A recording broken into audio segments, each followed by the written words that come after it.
Érase una vez un grupo de niñas y niños que iban juntos al cole. Érase una vez un aula mágica en la que, además de aprender, los niños soñaban. Érase una vez una profe que en su tiempo libre era una hada madrina. Esta es la historia de cómo la clase de 5 años A del colegio Hermanos Grimm quiere agradecer a María el haber sido la mejor profe del mundo.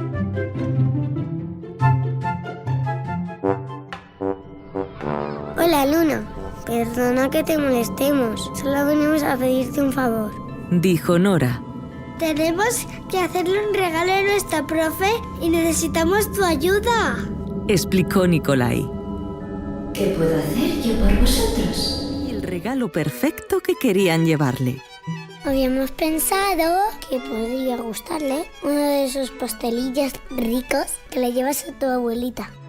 El grupo que sabía la historia del cuento quería hacer algo por ella. Pero estaría bien un acompañante para el violonchelo. Sugirió Diana. Yo haré la melodía principal. La luna nos ha dado polvo de estrella. Y Caperucita un pastel delicioso. Creo que a Elvira le va a encantar esta canción. ¿Y cómo hacemos eso?